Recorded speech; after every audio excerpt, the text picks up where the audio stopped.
કે જેમ પિતાનું શ્રાદ્ધ ગુસાઈજીએ કરાવ્યું દામોદરદાસજીનું, આવું કેમ? તો અર્થઘટન કર્યો કે જેમ પ્રહલાદજીના પ્રસંગમાં આવે છે, અને પ્રહલાદજીએ નરસિંહ ભગવાન પાસે માંગ્યું કે મારા પિતાની અધોગતિ ન થાય, અને ત્યારે ભગવાને કહ્યું કે તમારા જેવો ભક્ત કોઈના ઘરે થાય એની તો 21 પેઢીઓ એમને તરી જાય છે, 7 પિતા પક્ષની, 7 માતા પક્ષની, 7 સસુર પક્ષની. તો દામોદરદાસજીના પિતાનું શ્રાદ્ધ કરાવી ગુસાઈજીએ એમનો પણ પુષ્ટિ માર્ગમાં અંગીકાર કરી લીધો. એ શ્રાદ્ધ નિમિત્તે એમના પૂર્વજનો પુષ્ટિમાં અંગીકાર કરી એમના પર કૃપા કરી, એવો ભાવ પ્રકાશમાં અર્થઘટન કર્યું. અને કહ્યું કે તો દામોદરદાસજીના પિતા પૂર્વજોના તો પુષ્ટિ ભક્તિમાં સ્વીકાર કરી ઉદ્ધાર કર્યા, તો બાકી બધા વૈષ્ણવોનું શું? તો કહ્યું કે દામોદરદાસજી તો સર્વ વૈષ્ણવોના પ્રતિનિધિ રૂપ છે. એટલે કેવલ દામોદરદાસજીના પૂર્વજોનો ઉદ્ધાર નથી કર્યો, પણ જેણે જેણે બ્રહ્મ સંબંધ લીધું એ સર્વ વૈષ્ણવોના પિતૃઓનો ઉદ્ધાર મહાગુસાઈજીએ એ જ સમયે કરાવી દીધો, જે સમયે દામોદરદાસજીના પિતાનું શ્રાદ્ધ કરાવ્યું. કારણ કે દામોદરદાસજી સર્વ વૈષ્ણવોના પ્રતિનિધિ રૂપ છે, અને એમના પૂર્વજોનો ઉદ્ધાર કરી સર્વ વૈષ્ણવોના, જેણે પણ, જો તમારા ઘરે તમે બ્રહ્મ સંબંધ લીધું હોય પણ બાકી બધાએ ભલે ન લીધું હોય, પણ છતાંય તમે જ્યારે બ્રહ્મ સંબંધ લો છો ત્યારે એ બ્રહ્મ સંબંધના મંત્રમાં એ પોતાના સર્વ સંબંધીઓનો સ્વીકાર કરાવી જ દો છો. પોતાના આત્મીયજનોનું, પોતાના વંશજોનું, પોતાના પિતૃઓનું, એ સર્વનો સંબંધ તમારા થકી બ્રહ્મ સંબંધમાં થઈ જ જાય છે. તમે બ્રહ્મ સંબંધ મંત્ર, જ્યારે આપણે છેલ્લા દિવસે બ્રહ્મ સંબંધ મંત્ર ઉપર લઈશું ત્યારે એની ચર્ચા કરીશું કે બ્રહ્મ સંબંધ મંત્રમાં જ્યારે તમે બોલો છો ત્યારે મંત્રમાં બધાનો સમર્પણ તમે કરાવી દો છો, એટલે તમારા થકી એમનો સંબંધ પ્રભુ સાથે થઈ જ જાય છે. અને એટલે જ કહ્યું ને, ભલે એમને ભક્તિ ન હોય પણ ઘરમાં એક જણે પણ બ્રહ્મ સંબંધ લીધું હોય તો એ ઘરના બધાને તારી દે છે. કઈ રીતે? કે જ્યારે યાદવો ભગવાનના સંબંધી થયા, ટીકામાં આચાર્યોએ લખ્યું છે કે યાદવો ઉચ્છૃંખલ થઈ ગયા, મદ આવી ગયો, ઉદ્દંડી થઈ ગયા, છતાંય ભગવાને સમસ્ત યાદવ કુળનો સંહાર કર્યો. કેમ? કારણ કે એ લોકો સંબંધી હતા, અને પોતાના સંબંધી જાણી ભગવાને સર્વનો ઉદ્ધાર કર્યો. એમ જ જે જીવે બ્રહ્મ સંબંધ લીધું છે, કદાચ બીજાએ નથી લીધું, પણ એ બ્રહ્મ સંબંધીનો સંબંધી જાણી પણ ઠાકોરજી એમનો ઉદ્ધાર કરશે. કારણ કે મારા બ્રહ્મ સંબંધીનો સંબંધી છે, એટલે એમનું પણ કલ્યાણ થશે, એમ ટીકામાં આચાર્યોએ સમજાવ્યું છે. એટલે ઘરમાં એક જીવ પણ બ્રહ્મ સંબંધી થાય. જો આપણે ત્યાં તો આચાર્યો બ્રહ્મ સંબંધની આદિ સિદ્ધાંતની ટીકામાં એમ કહ્યું કે જેમ બ્રાહ્મણનું બાળક થોડુંક સમજણું થાય, મોટું થાય, એટલે માતા પિતાનું કર્તવ્ય છે કે એને જનોઈ સંસ્કાર કરાવી વેદ મંત્ર ભણવા મોકલવો. એમ જ એ માતા પિતાનું કર્તવ્ય બની જાય છે. એમ જેના ઘરમાં બાળકનો જન્મ થાય વૈષ્ણવના કુળમાં, એટલે મા બાપનું કર્તવ્ય થાય છે એ બાળકને ઠાકોરજીને સમર્પિત કરી બ્રહ્મ સંબંધી કરાવી દેવો. એટલે આપણે ત્યાં બે માન્યતા અત્યારના સમયમાં પ્રચલિત છે. એક માન્યતા એવી છે કે એ સમજણો થાય, એ વાંચે, એ જાણે, એ ભણે, અને પછી જાણીને બ્રહ્મ સંબંધ લે. એક પક્ષ છે. અને એક પક્ષ એ છે કે વૈષ્ણવના કુળમાં જે જન્મ્યો છે એ દૈવી જીવ છે, અને મા બાપે જેમ જનોઈ કરાવી જોઈએ એમ મા બાપનું કર્તવ્ય છે કે એ જીવને ઠાકોરજીને સમર્પિત કરી દેવો જોઈએ. અને અત્યારના સમયમાં તો આ જ ઠીક છે. બાકી એ સમજણો થાય ને ભણતો થાય ને જાણતો થાય, પણ પછી ભણ્યા પછી એવી સમજણ આવી જાય છે ને કે પ્રભુથી દૂર જ ભાગી જાય છે. એના કરતા તમારા કયામાં હોય ત્યાં સુધી કહો એ સારું જ છે. તમારું સાંભળતો હોય ને ત્યાં સુધી સંભળાવતા રહેવું. મોટો થશે પછી તો એમે નથી સાંભળવાનું. લોકો ઠાકોરજીમાં એમાં લોજિકો એવા આપે ને, હજી તો નાનું બાળક તો ભગવાનનું રૂપ કહેવાય, એને શું શીખવાડવાનું, એને શું સમજાવવાનું. તો તમારું પર્સ લઈને ભાગતો થાય ત્યારે તમને ભગવાન દેખાય છે? એમાં તમારી કોઈ કિંમતી વસ્તુ તોડી નાખે એમાં ભગવાન દેખાય છે? એટલે ખોટા લોજિકો નહીં આપવા. ઘણીવાર છે ને આપણે લોજિકો ખોટી જગ્યાએ વાપરતા હોય. સમજણ ન હોય ત્યાં સુધી ટ્રેન કરવા, સમજણ આવે પછી એજ્યુકેટ કરવા. અમે માનીએ છીએ કે એજ્યુકેટ કરવાની ઉંમર નથી. જો સમજણ ન હોય ત્યાં સુધી ટ્રેન કરવા જોઈએ, અને સમજણ નથી તો ટ્રેન કરો. જો બેટા અહીંયા બેસવાનું, આમ બોલવાનું, આમ કરવાનું. એને તો સ્કૂલે નથી જવું, ત્યારે સ્કૂલે ન જવા માટે રડતો હોય ત્યારે ભગવાન દેખાય છે એમ? ત્યારે તો ઉચકીને ટીંગા ટોળી કરીને મૂકી આવીએ છીએ કે આ નહીં ભણે તો આનું થશે શું? ત્યારે પ્રભુ એમાં નથી દેખાતા. પણ આપણને ખબર છે ભણવું એના માટે કલ્યાણ રૂપ છે. એમ જ ભગવત સેવા, સત્સંગ, પાઠ, કીર્તન આ બધું પણ એના કલ્યાણ માટે છે. એટલે માણસે કરાવવું, વૈષ્ણવે કરાવવું. કરશે તો રસ જાગશે. બાકી એવી આશા રહેશો કે રસ જાગે ત્યારે કરાવું તો એ કદાચ સંભવ નહીં થાય. અને એટલા માટે મા બાપનું કર્તવ્ય છે કે જીવને સમર્પણ કરી દે. તો અહીંયા પ્રસંગમાં આવ્યું કે પિતૃઓનું ઉદ્ધાર, એમનો શ્રાદ્ધ કરાવી સર્વનું કલ્યાણ કર્યું છે એમ અહીંયા સંકેત કર્યો છે. અને 1.5 શ્લોક આપ્યો એ સંકલ્પ છે એમ કહ્યું. તે 1.5 શ્લોકમાં જે પ્રભુએ વચન કહ્યા હતા કે બ્રહ્મ સંબંધ કરણાત સર્વેશામ દેહ જીવયો સર્વદોષ નિવૃત્તિ દોષા પંચવિધા સ્મૃતા, એ 5 પ્રકારના જીવના દોષો દૂર થશે એમ જે વાત કરી હતી, એમ એ 1.5 શ્લોક સર્વનો સાર છે એમ કહ્યું છે. કારણ એમાં ઠાકોરજીના વચન છે, જેવો પણ જીવ હશે એનો સ્વીકાર કરીશ.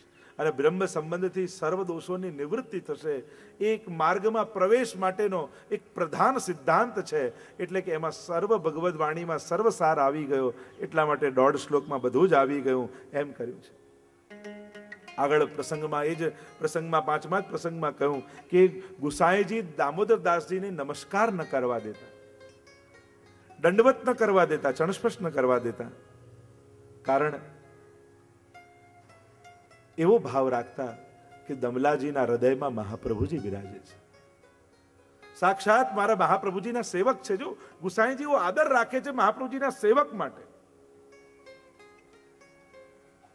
કૃષ્ણદાસ અધિકારીની વાર્તામાં તમે જુઓ, 6 માસનો વિયોગ ગુસાઈજીને કરાવ્યો અને ગિરધરજીને ખબર પડીને ત્યાં એમને કેદખાને પુરાવ્યા કૃષ્ણદાસ અધિકારીને. અને ગુસાઈજીના સમાચાર મળ્યા અને ગુસાઈજી ચોધાર આંસુએ રડવા લાગ્યા, મારા મહાપ્રભુજીના સેવકને આવો શ્રમ, એમને કેદખાને જવું પડે, મારા વલ્લભના સેવક છે. એવો આદર રાખતા અને પ્રતિજ્ઞા લીધી, જ્યાં સુધી મહાપ્રભુજીના સેવક આ કેદખાને બહાર નહીં આવે ત્યાં સુધી હું અન્ન જળનો ત્યાગ કરીશ. આવો અહોભાવ મહાપ્રભુજીના સેવક માટે રાખ. અને જ્યારે કેદખાને છોડાવ્યા, કૃષ્ણદાસ અધિકારીને વાત કરવામાં આવી, તમારા માટે ગુસાઈજી આવી પ્રતિજ્ઞા લીધી છે કે અન્ન જળનો ત્યાગ કરીશ. અને જ્યારે આવું ખબર પડી, દોડતા આવ્યા કૃષ્ણદાસ અધિકારી, ચરણમાં પડ્યા, પરમ કૃપાલ શ્રી વલ્લભ નંદન કરત કૃપા નિજ હસ્તદે માથે. અને ત્યારે એ કીર્તન ગાયું, પરમ કૃપાલ શ્રી વલ્લભ નંદન. વલ્લભ નંદન કહ્યું, ગુસાઈજી ન કહ્યું. કારણ ગુસાઈજી આદર કઈ રીતે રાખ્યો હતો વલ્લભના સેવક તરીકેનો, તો કૃષ્ણદાસ અધિકારીએ પણ આદર રાખ્યો વલ્લભના નંદન તરીકેનો. આ વલ્લભના વંશજ છો, મારા માટે વલ્લભ રૂપ છો. એ સમયે દંડવત પ્રણામ કરી દીધા છે. આવો ભાવ આપણે ત્યાં. અને અમને હજી ખ્યાલ છે, હજી અમારે ત્યાં જ્યારે વડીલો, અમારા વડીલોના જ્યારે સેવકો આવે ત્યારે એમનો એવો આદર રખાય છે. અમારા તાજી મહારાજના સેવક છે, અમારા પિતાશ્રીના સેવક, આવો અહોભાવ અમારે ત્યાં રખાય છે. આવું એક મર્યાદા છે. અને એટલા માટે ગુસાઈજી એમને ચણસ્પર્શ ન કરવા દેતા. અને ત્યારે સ્વયં મહાપ્રભુજી આજ્ઞા કરી કે દામોદરદાસ તું ગુસાઈજીના ચરણસ્પર્શ કરજે. અને જ્યારે મહાપ્રભુજી આજ્ઞા કરી ત્યારથી દામોદરદાસજી ચરણસ્પર્શ કરવા લાગ્યા. ગુસાઈજી ના કહે કે આપ મહાપ્રભુજીના સેવક છો, આપને ચરણસ્પર્શ નહીં કરવા દો. અને ત્યારે દામોદરદાસજીએ કહ્યું કે મને મહાપ્રભુજી આજ્ઞા ભઈ છે, મહાપ્રભુજી મને દર્શન આપ્યા છે અને આજ્ઞા કરી છે કે રોજ ગુસાઈજીનું ચરણોદક તું લેજે. અને જ્યારે મહાપ્રભુજી આવી આજ્ઞા કરી ત્યારથી ગુસાઈજી નિત્ય લેતા. આમ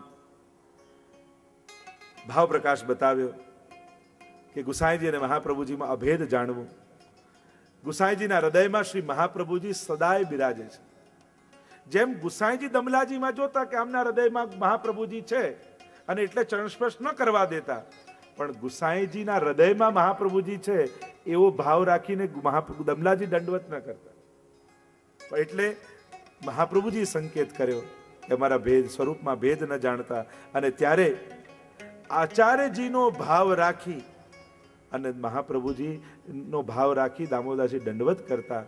અને એટલા માટે ગુસાઈજી એમને દંડવત કરવા દેતા, કારણ કે જ્યારે ગુસાઈજીને દંડવત કરતા ત્યારે ગુસાઈજીમાં સાક્ષાત મહાપ્રભુજી જોઈ અને દામોદરજી દંડવત કરતા. એમ ભાવ પ્રકાશમાં હરિરાયજી સમજાવ્યું. અને એટલા માટે ભાવ પ્રકાશમાં હરિરાયજી કહે, જ્યારે પણ વલ્લભ કુલને પણ દંડવત કરો તો એ જ મહાપ્રભુજીનો ભાવ રાખીને દંડવત કરવા. એમ હરિરાયજી ભાવ પ્રકાશમાં કહે છે. ફલાણા ગાદીના, ફલાણા ઘરના, ફલાણા બાલક, ફલાણું નામ, આવું રાખીને જ્યારે પણ દંડવત કરશો તો તમારા દંડવત કોઈ વ્યક્તિ સુધી પહોંચશે, પણ મહાપ્રભુજીનો ભાવ રાખીને દંડવત કરશો તો એ દંડવત વલ્લભ સુધી પહોંચશે. એટલે કોઈ વ્યક્તિના આશીર્વાદ, તમે દ્વારકેશલાલજીના આશીર્વાદ લેવાનો ક્યારે પ્રયાસ ન કરતા. તમે મહાપ્રભુજીનો ભાવ રાખીને દંડવત કરશો તો આશીર્વાદ પણ મહાપ્રભુજીના જ મળશે. તમે નાની બુદ્ધિ રાખીને ભગવત કાર્યો કરશો તો નાના ફળ મળશે. તમે અલૌકિક બુદ્ધિ રાખીને કાર્ય કરશો તો તમને અલૌકિક ફળ મળશે. તમે ઠાકોરજીની સેવા પણ આ મૂર્તિ છે કે આ ચિત્ર છે, આવો ભાવ રાખીને જો સેવા કરશો તો સેવા ચિત્ર ને મૂર્તિ સુધી પહોંચશે. પણ આ સાક્ષાત નંદ નંદન છે એવો ભાવ રાખીને સેવા કરશો તો તમારી સેવા સાક્ષાત ઠાકોરજી સુધી પહોંચશે. એટલે મહત્વની વાત છે, તમે કયો ભાવ રાખીને સેવા કરો છો, તમે કયો ભાવ રાખીને દંડવત કરો છો એ તમારા પર આધાર છે. વાટકી લઈને બેસશો તો વાટકી જેટલું જ મળશે, અને હૃદયને દરિયો બનાવીને બેસશો તો દરિયા જેવું મળશે. મુખ્ય વાત છે પાત્રની. પ્રભુ તો રસરૂપ છે. તમે જેવું પાત્ર લઈને બેસશો એવું તમે પામીને જશો. ત્યાં કમી નથી. કમી તમે જે વાટકો લઈને આવો છો ને એમાં હોય છે. આપણે નાના પાત્રો લઈને બેસશું તો બધું નાનું લઈને જઈશું. લોકો નાની નાની વસ્તુમાં રાજી થઈ જાય. પેલા કરતા પ્રસાદ મને વધારે મળ્યો, પેલા કરતા દર્શનમાં મને આગળ કર્યો, પેલા કરતા મને બેસવાની ખુરશી મળી, પેલા આપણે અલૌકિક સ્થાનોમાં પણ રાજી એવી લૌકિક પ્રવૃત્તિઓથી થઈએ છીએ.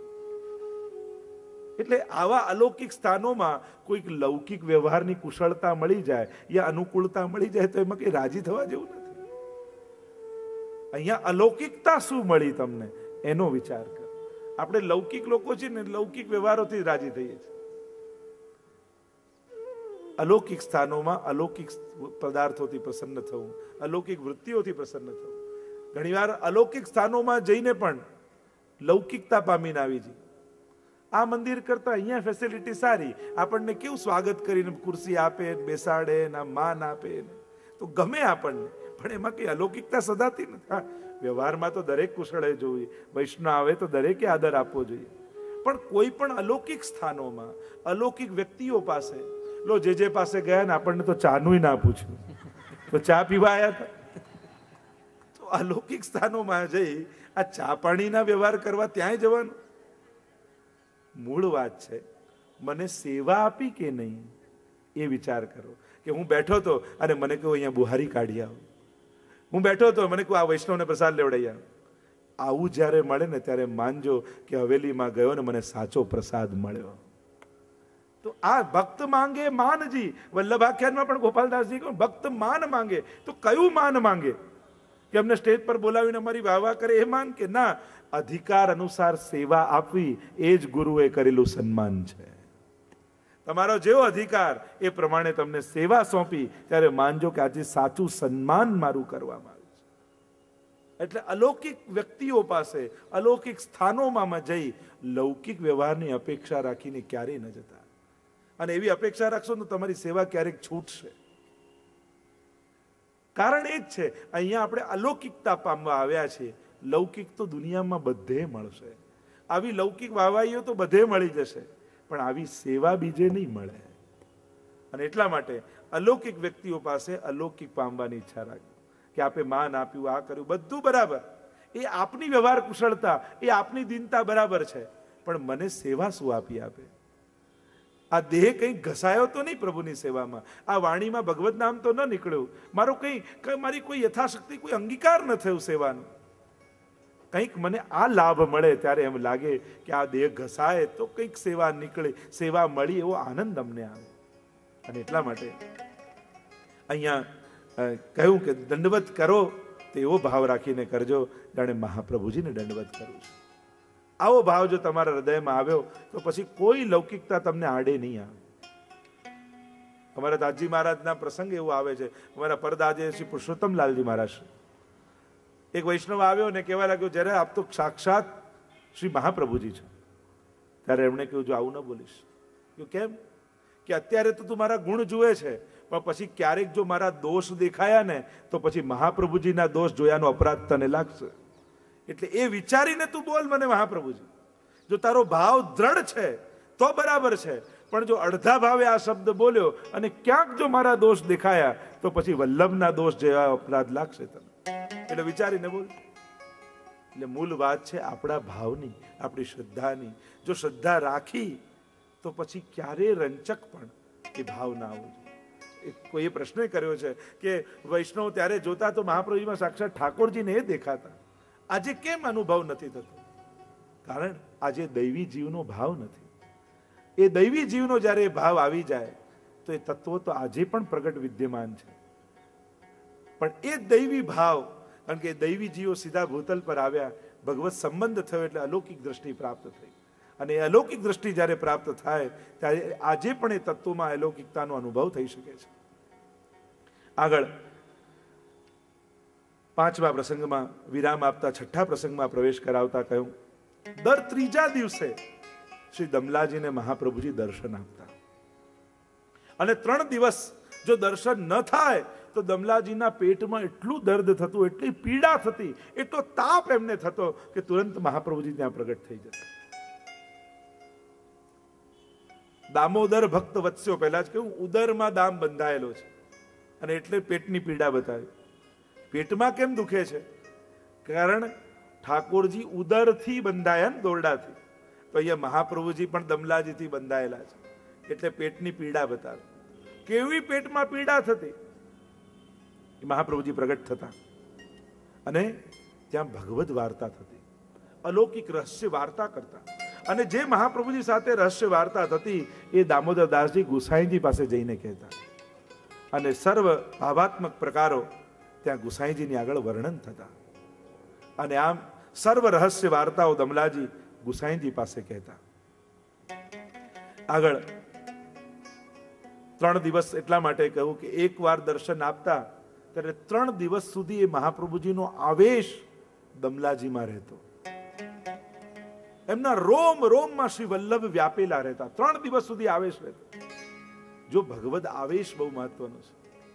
જેમ આપણને રંચક થાય ને કે જેમ તમે કોઈ જેમ ડોલના દર્શન કરવા માટે હવેલીમાં આવ્યા યા નંદ મહોત્સવના દર્શન કરવા આવ્યા અને નંદ ઘેરા આનંદ ભયોના એવા ધ્વનિમાં ગૂંજતા ગયા તમે અને પાછા દર્શન બંધ થઈ ગયા, ઉત્સવ પૂરો થઈ ગયો, છતાંય ઘરે જતા જતા નંદ ઘેરા આનંદ ભયો, નંદ ઘેરા, એ જ આવેશ ઘરે બેઠા બેઠા નંદ ઘેરા. આજે તો બહુ આનંદ આવી ગયો, નંદ ઘેરા, કેવો આવેશ બનેલો રહે છે. કોઈ ઉત્સવમાં આનંદ કરીને આવેલા હોય તેનો આવેશ બન્યો રહે. આ તો આપણે તો રંચક આવેશ છે. પણ દમલાજી જ્યારે શ્રી વલ્લભના દર્શન કરતા ત્યારે વલ્લભનું સ્વરૂપ રોમ રોમમાં શ્રી દમલાજીને રમેલું રહેતું. અને એટલા માટે 3 દિવસ સુધી માનો વલ્લભ સ્વરૂપ રહીને દમલાજી રહેતા, એવો ભગવદ આવેશ રહેતો. અને જ્યાં વલ્લભનો આવેશ જાય ત્યાં દેહમાં એવી પીડા જાગવા લાગે, કારણ કે દેહમાં દેહાનુસંધાન થઈ જાય.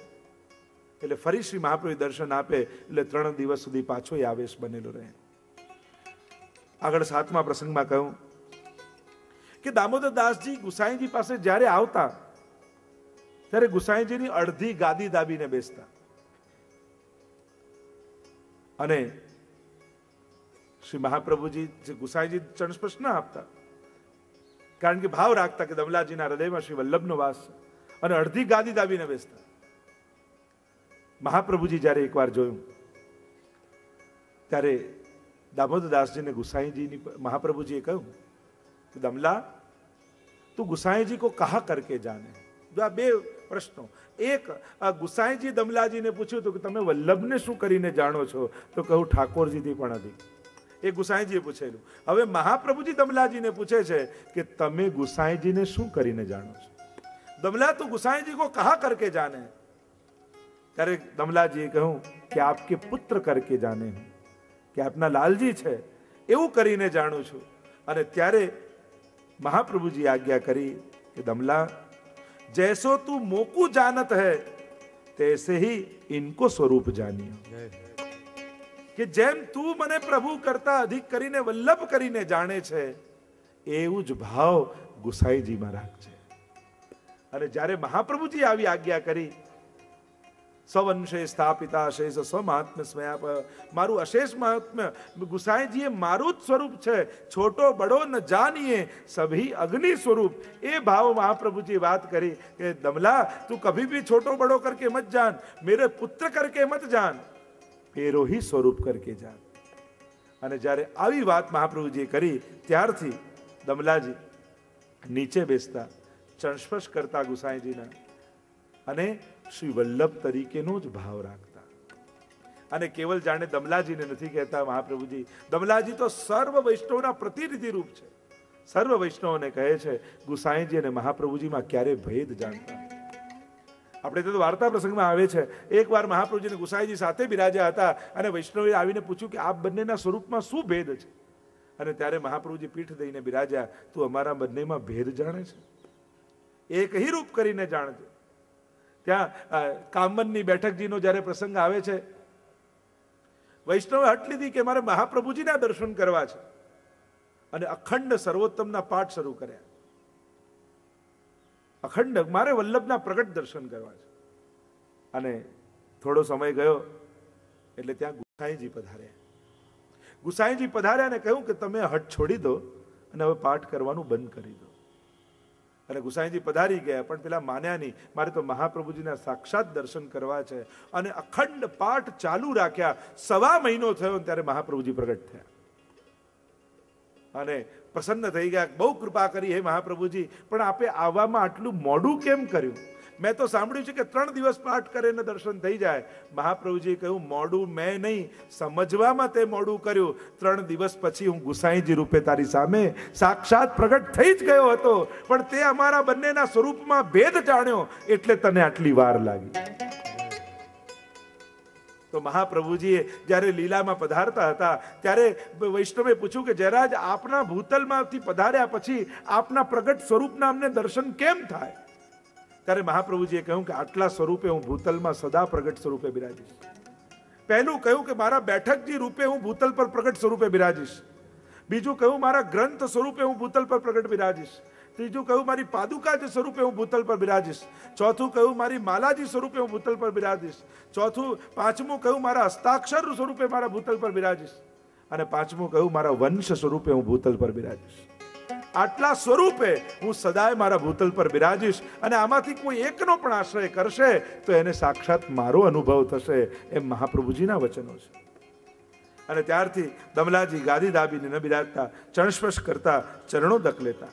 એવો ભાવ અહીંયા મહાપ્રભુજી વાર્તા પ્રસંગમાં શ્રી હરિરાય મહાપ્રભુજીએ ભાવ પ્રકાશમાં બતાવ્યો. આગળ 8મા પ્રસંગમાં કહ્યું, એકવાર દમલાજી અને ગુસાઈજી બિરાજ્યા હતા અને ત્યારે ગુસાઈજીને દામોદરદાસજી કહેવા લાગ્યા, આપણો માર્ગ નિસંગતાનો નથી, નિશ્ચિંતતાનો નથી. આપણા માર્ગમાં તો સ્વરૂપ રૂપ ભક્તિનો માર્ગ છે, સાક્ષાત સ્વરૂપાસક્તિનો માર્ગ છે. એકવાર જ્યારે મહાપ્રભુજી વ્રજમાં વિરાજ્યા હતા, ચિંતા કરી રહ્યા હતા, અને ત્યારે સાક્ષાત ગોરધનનાથજી પ્રગટ થયા અને પ્રગટ થઈ બ્રહ્મ સંબંધનો ઉપદેશ મહાપ્રભુજીને આપ્યો. એમ આખો સિદ્ધાંત રસ નામના ગ્રંથનો ઉલ્લેખ મહાપ્રભુજીએ ગુસાઈજી આગળ દામોદરદાસજીએ કર્યો. શ્લોક સંભળાવ્યો એ 1.5 શ્લોકની વાત કરી. શ્રાવણ શ્યામલે પક્ષે એકાદશ્યામ મહાનિશી સાક્ષાત ભગવતા પ્રોક્તમ તદક્ષર સ ઉચ્યતે બ્રહ્મ સંબંધ કરણાત સર્વેષામ દેહ જીવયો સર્વદોષ નિવૃત્તિ દોષા પંચ વિધા સ્મૃતા. સિદ્ધાંત રસ નામનો ગ્રંથ સંભળાવ્યો. શ્રાવણ શ્યામલે પક્ષે, શ્રાવણ માસની અમલ પક્ષે એકાદશ્યામ મહાનિશી, એકાદશીની મહારાત્રિએ સાક્ષાત ભગવતા પ્રોક્તમ, સાક્ષાત ઠાકોરજીએ પ્રગટ થઈને કહ્યું, બ્રહ્મ સંબંધ કરણાત સર્વેષામ દેહ જીવયો સર્વદોષ નિવૃત્તિ. બ્રહ્મ સંબંધ કરણાત સર્વેષામ દેહ જીવયો, સર્વના દેહ અને જીવના સર્વદોષ નિવૃત્તિ. જો દેહના 5 દોષો અને જીવના 5 દોષો. આ 10 પ્રકારના દોષોની નિવૃત્તિ થઈ જશે એમ કહ્યું. દોષા પંચવિધા સ્મૃતા, 5 પ્રકારના દેહના દોષો કયા? સહજા, દેશ, કાલોત્થા, લોકવેદ નિરૂપિતા, સંયોગજા, સ્પર્શજાશ્ચ ન મંતવ્યા કથમચન. આ સિદ્ધાંત રહસ્યમાં 5 દેહના દોષો બતાવે. સહજા, જન્મની સાથે પ્રગટ થનારા દોષો. દેશ કાલોત્થા, દેશ અને કાળના દોષો. લોકવેદ નિરૂપિતા, શાસ્ત્રોમાં વર્ણિત દોષો. સંયોગજા, બુદ્ધિપૂર્વક થતા દોષો. અને સહજા, સ્પર્શજા, સ્પર્શજ દોષો. આ 5 પ્રકારના દોષો જે દેહના એ નિવૃત્ત થશે. અને જીવના 5 દોષો કયા? તો કહ્યું દેહાધ્યાસ, પ્રાણાધ્યાસ, ઇન્દ્રિયાધ્યાસ, અંતઃકરણાધ્યાસ અને સ્વરૂપ વિસ્મૃતિ. આ જીવના 5 દોષો છે. બ્રહ્મ સંબંધ કરવાથી આ સર્વ પ્રકારના દોષો નિવૃત્ત થશે. એમ આ 1.5 શ્લોકની વાત કરણી. ભાવ પ્રકાશમાં હરિરાયજી બતાવ્યું. અમલે પક્ષે કહીને કહ્યું કે આ ઉજિયારો પક્ષ એટલે ભક્તોનો પક્ષ. એટલે કે કયા પક્ષ, કોનો પક્ષ લેવા પધાર્યા છે? તો કે ઠાકોરજી ભક્તોનો પક્ષ લેવા માટે પધાર્યા. એટલે કહ્યું અમલે પક્ષે, અમલ પક્ષે, કે આ ભક્તો છે એ જ અમલ છે. અને એનો પક્ષ લેવા માટે ઠાકોરજી રાત્રિએ પ્રગટ થયા. અને કઈ રાત્રિ? એકાદશ્યામ. તો એકાદશી કેમ પ્રગટ થયા? કારણ કે ભક્તોની 11 ઇન્દ્રિયોને અમલ કરવાની છે, શુદ્ધ કરવાની છે. એટલા માટે એકાદશીની રાત્રિ પસંદ કરી. કારણ કે આ ભગવતી વૈષ્ણવજનોની 11 ઇન્દ્રિયોને શુદ્ધ કરવાની. અને મહાનિશી કેમ કહ્યું? તો કે મહાનિશી કઈ? કે જે રાસની રાત્રિ છે એ જ મહાનિશી છે. તો એ રાસનું જે સુખ છે, સ્વરૂપાત્મક સુધા સંબંધ, એ સ્વરૂપા જે ભજનાનંદ જેને કહીએ છે એનું દાન કરવાનું છે બ્રહ્મ સંબંધ દ્વારા. એટલા માટે મહાનિશી કહ્યું છે. એમ હરિરાયજી ભાવાત્મક અર્થો કર્યા કે રાસમાં જે પ્રભુએ સ્વરૂપાનંદનું દાન કર્યું છે એ સ્વરૂપાનંદનું દાન કરવા, 11 ઇન્દ્રિયોને એ સ્વરૂપાનંદનું દાન આપવા માટે, ભક્તોનો પક્ષ લેવા માટે, ભક્તોને દાન આપવા માટે શ્રાવણ શ્યામલે પક્ષે એકાદશ્યમ મહાનિશી. એટલે સાક્ષાત ઠાકોરજી પ્રગટ થયા અને બ્રહ્મ સંબંધનો ઉપદેશ આપ્યો છે અને જીવનો પ્રભુ સાથે સંબંધ કરાવ્યો, સર્વ દોષ નિવૃત્ત કર્યા. એટલે કે બ્રહ્મ સંબંધ લેશે એને કોઈ દોષ ભગવત પ્રાપ્તિમાં બાધા નહીં કરે. તો આપણને પ્રશ્ન થાય કે બ્રહ્મ સંબંધ લીધું તો ક્રોધ, લોભ, ઈર્ષા, દ્વેષ બધું અમારી અંદર છે તો ખરા, ક્યાં ગયું? તો કહ્યું સ્વભાવમાં છે, પણ તમારા કોઈ પણ દોષો ભગવત કૃપાને આડે નહીં આવે, તમારી ભગવત સેવાને આડે નહીં આવે.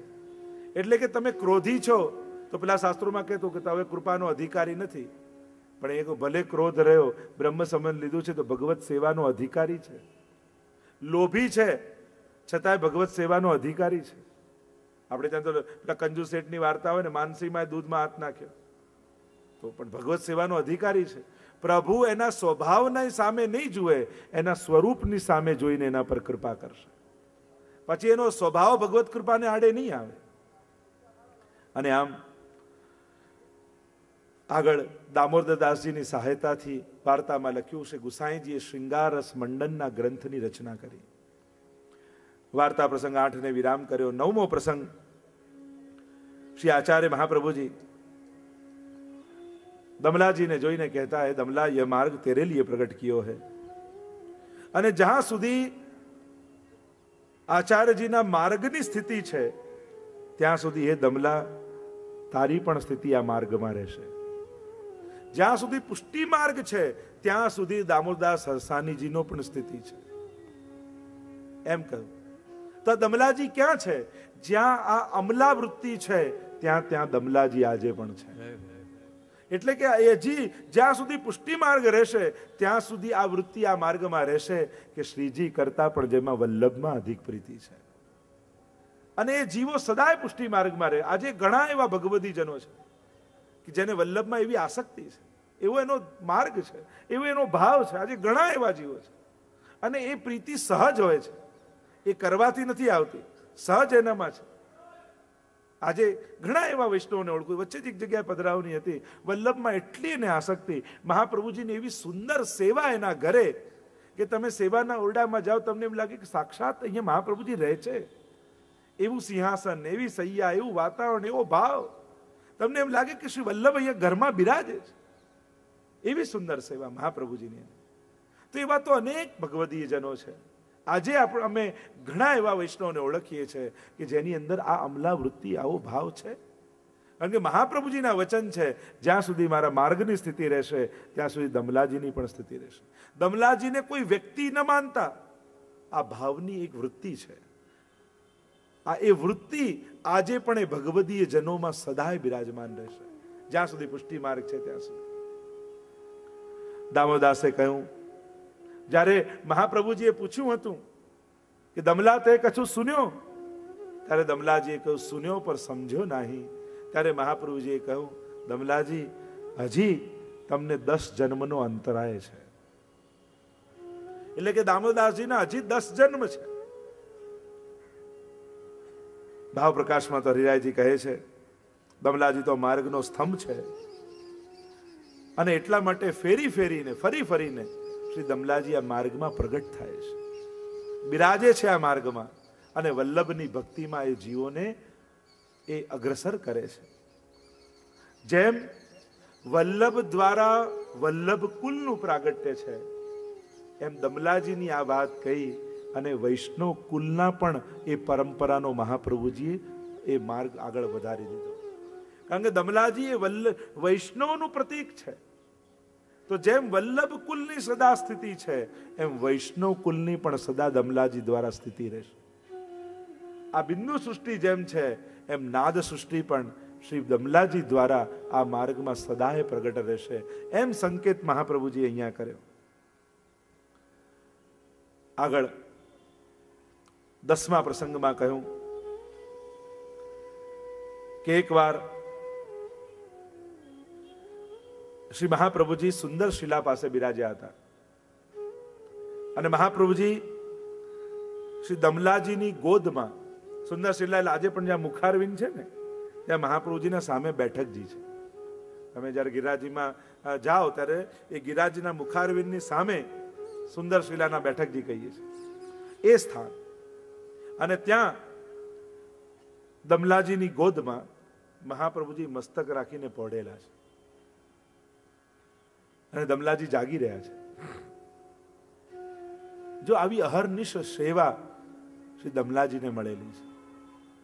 દમલા અમલા એટલે જ થયા છે કે શ્રી વલ્લભમાં અખંડ પ્રભુનો ભાવ અખંડ રૂપે દમલાજીના હૃદયમાં બિરાજે છે. અને એટલે જુદી ન્યારી સેવા પધરાવી નથી, કારણ કે વલ્લભની સેવામાં, જેમ સ્વામીજીની સેવામાં ઠાકોરજીને સંતોષ થઈ જાય છે, એમ વલ્લભની સેવા થકી પ્રભુ સુધી એ સેવા પહોંચે છે. મસ્તક રાખીને પહોળ્યા છે, અને પહોળ્યા છે એટલામાં ઉપરના મંદિરમાંથી શ્રીનાથજી બાબા રૂમ ઝુમ રૂમ ઝુમ કરીને પધારી રહ્યા છે. મોટા મોટા નુપુર ચરણારવિંદમાં છે, અને છમ છમ છમ છમ કરતા પધાર. દમલાજીને થયું, અરે પ્રભુ પધારી રહ્યા છે, આનંદનો પ્રસંગ છે, પણ મહાપ્રભુ પહોળી રહ્યા છે. જો આપણે ત્યાં તો વાર્તા પ્રસંગોમાં, અમ્મા ક્ષત્રાણી આદિના યા અન્ય પ્રસંગોમાં, તમે જો અન્યોની ક્ષત્રાણીના પ્રસંગમાં શ્રીનાથજી બાબા રોજ ઘરે પધારતા, પણ એકવાર મહાપ્રભુજીએ મુકામ કર્યો ને લાલનનું સ્વરૂપ પધરાવી દીધું કે આને પોતાના બાળક સમજીને સેવા કરજે. અને એકવાર એ લાલનની સાથે સૂઈ રહ્યા હતા માજી, અને શ્રીનાથજી બાબાએ દરવાજો ખટખટાવ્યો. ત્યારે માજી વિચાર કરે, શું કરું? સાક્ષાત શ્રીનાથજી દ્વાર પર છે, અને બાલકૃષ્ણલાલ મારી સાથે પડી રહ્યા છે. દરવાજો ખોલવા જાઉં, કારણ કે ન ખોલું તો શ્રીનાથજી પાછા ફરે, પણ જો ઊભી થાઉં તો મારા લાલન જાગી જાય, મારે કરવું શું? શ્રીનાથજી દરવાજે આવ્યા છે તો દરવાજો ખોલવો કે લાલન અહીંયા પડી રહ્યા છે તો એમને પડાવી રાખવા? વિચાર કરતા થયું, શ્રીનાથજી તો પોતાની ઈચ્છાથી આવ્યા છે, પણ લાલન તો મને મહાપ્રભુજીએ પધરાવી દીધા છે, એટલે મારે પહેલું સુખ તો લાલનનું વિચારવું જોઈએ. કારણ કે શ્રી વલ્લભનું હૃદય મારા માટે બિરાજે છે. જેને ત્યાં પણ ઠાકોરજી બિરાજે છે ને, બીજું કાંઈ નહીં, મહાપ્રભુજીનું હૃદય તમારે ત્યાં બિરાજી રહ્યું છે. કારણ કે એમના હૃદયમાં બિરાજતા ઠાકોરજી પુષ્ટાવે વલ્લભ એટલે શું? પોતાના હૃદયમાં બિરાજતા ઠાકોરજીને સ્વરૂપમાં પધરાવું, એનું નામ પુષ્ટાવું. એટલે કે તમારા સૌના ઘરે વલ્લભનું હૃદય બિરાજે છે. અને એટલે ધીમે રહીને માજીએ કહ્યું કે હે શ્રીનાથજી બાબા, કાલે પધારજો, આજે મારા લાલન પડી રહ્યા છે. અને આટલું સાંભળીને શ્રીનાથજી બાબા પ્રસન્ન થઈ ગયા. અહીંયા પણ એમ જ થયું, દમલાજી વિચાર કરે કે ઠાકોરજી પધારી રહ્યા છે, કૃપા કહેવાય, પ્રભુ પધારે, પણ મહાપ્રભુની સેવામાં હમણાં હું છું, અને જેની સેવામાં હોઉં એના સુખનો મારે વિચાર કરવો જોઈએ. અને એટલા માટે જો ઠાકોરજી છુમ છુમ કરતા પધારશે અને એમના નુપુરનો ધ્વનિ થશે તો મારા મહાપ્રભુ જાગી જશે. આપણે તો રામદાસજીની વાર્તામાં આવે ને કે મહાપ્રભુજીએ કહ્યું કે પંખો કરજે ઠાકોરજી આરોગતા હોય ત્યારે, બહુ ગરમી લાગે છે, પણ આંખો બંધ રાખજે, તારે આ દર્શનનો અધિકાર નથી. અને રાજભોગ આરોગતા ઠાકોરજીએ પરીક્ષા કરી, કહ્યું જો હું રાજભોગ આરોગી રહ્યો છું, નેત્ર ખોલ, દર્શન કર. ત્યારે રામદાસજીએ કહ્યું આંખો ખોલીને દર્શન કરું એમાં આપને શું સુખ?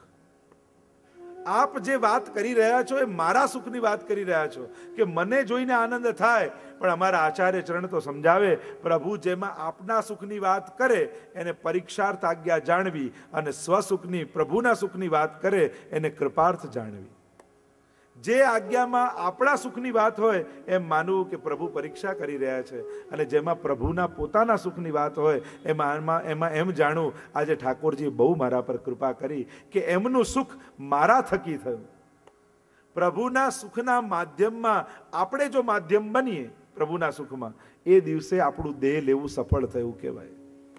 આપણા થકી પ્રભુને જો કોઈ સુખ થાય, આપણા થકી જો પ્રભુને કોઈ આનંદ થાય, એ દિવસે આપણો જન્મારો સફળ થયો કહેવાય કે આ મનુષ્ય દેહ ધરવું સફળ થયું. અને એટલા માટે દમલાજીને એમ થયું હું તો મહાપ્રભુની સેવામાં છું, અને પ્રભુ પધારે અને જો મહાપ્રભુની સેવામાં વિક્ષેપ પડે તો મારો દાસ ધર્મ જાય. એટલે દમલાજીએ ઊંચો હાથ કર્યો અને પ્રભુને ઈશારો કર્યો, ત્યાં જ ઊભા રહી જાઓ, ત્યાં જ ઠાડા રહી જાઓ. અને ઠાકોરજી ત્યાં ને ત્યાં ઊભા રહી ગયા. કારણ કે મહાપ્રભુજીના સેવકની કાની ઠાકોરજી પણ રાખે છે. એની આજ્ઞાનું ઉલ્લંઘન તો પ્રભુએ નથી કરતા.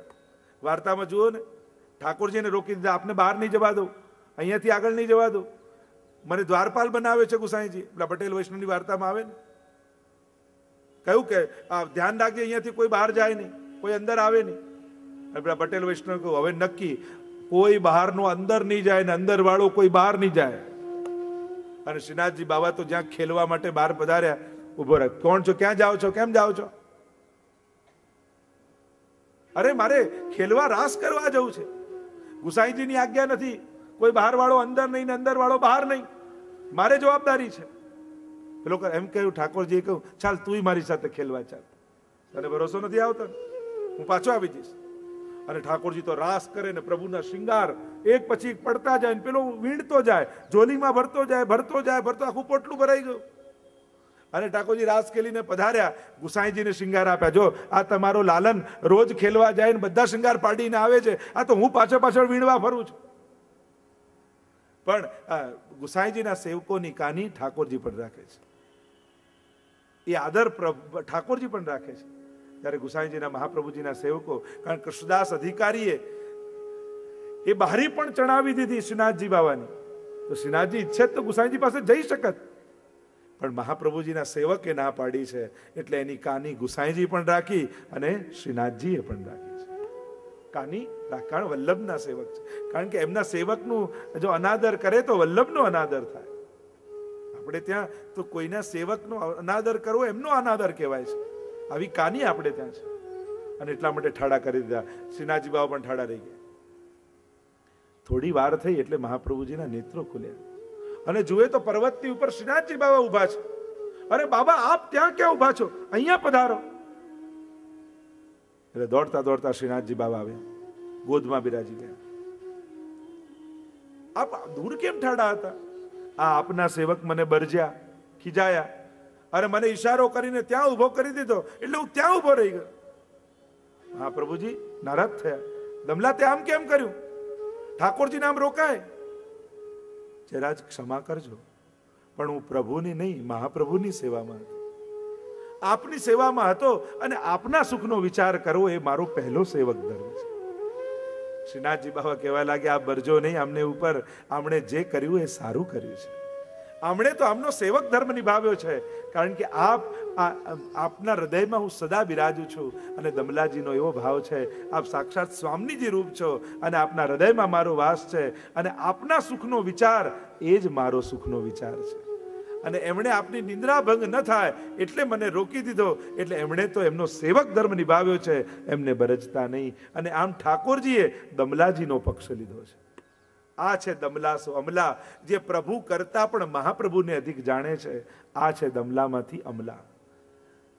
આ પુષ્ટિ માર્ગની સર્વોચ્ચ ભાવના છે કે શ્રીનાથજી બાબાના જે મહાપ્રભુજીના તો રોમ રોમમાં શ્રીનાથજી બાબા છે ને, વલ્લભ બરનું કા બડાઈ, જાકે રોમ રોમ પ્રતિ પ્રકટિત કોટી ગોવર્ધન રાય. જેને પ્રગટાવનારા સ્વયં શ્રી વલ્લભ છે, એવા વલ્લભમાં દ્રઢ શ્રદ્ધા એ જ સર્વોપરી દામોદરદાસજીનો ધર્મ છે. અને જ્યારે દમલાજીને વાત કરીને ઠાકોરજીની ગોદમાં શ્રીનાથજી બિરાજ્યા, પૂછું આપને શું જોઈએ છે? ઠાકોરજીએ કહ્યું કે મને ગાય બહુ પ્રિય છે, હે વલ્લભ મને ગાય લાવી આપો ને. અને પોતાનું સોનાની પવિત્રી હતી જે યજ્ઞ કરવાની હોય, મહાપ્રભુજી વેચી અને ઠાકોરજી માટે ગાય લાવી આપી. આમ આ 10 પ્રસંગોમાં દામોદરદાસજીનું ચરિત્ર વર્ણન કરવામાં આવ્યું છે. એક ભાવાત્મક પક્ષ પણ છે દામોદરદાસજીના ચરિત્રોમાં, પણ એ તો ખૂબ ગૂઢ અને ભાવાત્મક છે. આખું જે લલિતાજીનો ભાવ છે અને એનો જે ભાવાત્મક પક્ષ અને એમના પક્ષની આખી ભક્તિનો પ્રકાર છે કે જે દામોદરદાસજીના હૃદયમાં બિરાજે એ વલ્લભનું આરાધન નો ભાવ છે. અને ત્યાં સ્વામીજી એટલે પ્રિયા પ્રિયતમનો પણ ભાવ એક દમલાજીના પક્ષની ભક્તિનો છે, પણ એ બધા ગૂઢ ભાવો છે. એ તો જ્યાં ભગવદી જનો હોય ત્યાં એની ચર્ચા થાય. પણ આપણા માર્ગમાં એવો પણ એક પક્ષ માનવામાં આવ્યો છે કે સ્વયં દમલાજી સ્વામીજી છે અને ઠાકોરજી રૂપ મહાપ્રભુજી છે. આવો પણ એક ભાવની ભક્તિ છે. એટલે કે દમલાજીના હૃદયમાં બિરાજતા શ્રી વલ્લભની ભક્તિનો પણ પ્રકાર આપણે ત્યાં માનવામાં આવ્યો. તો દમલાજીના 10 પ્રસંગો વર્ણન કર્યા ગોકુલનાથજીએ, કારણ કે 10ધા ભક્તિ પ્રેમ લક્ષણા ભક્તિ દમલાજીને સિદ્ધ છે. અને પ્રેમ લક્ષણા ભક્તિ પુષ્ટિ માર્ગમાં ત્યારે જ સિદ્ધ થાય જ્યારે ઠાકોરજીને પુષ્ટાવીને આવ્યા હો, વલ્લભનું સ્મરણ કરીને મંગળા કરાવો, ત્યારે લાલનના મુખારવિંદમાં એ જ વલ્લભના દર્શન થાય. ત્યારે માનવું કે આજે પુષ્ટિ ભક્તિ મને સિદ્ધ થઈ ગઈ છે. તો આજના પ્રસંગને વિરામ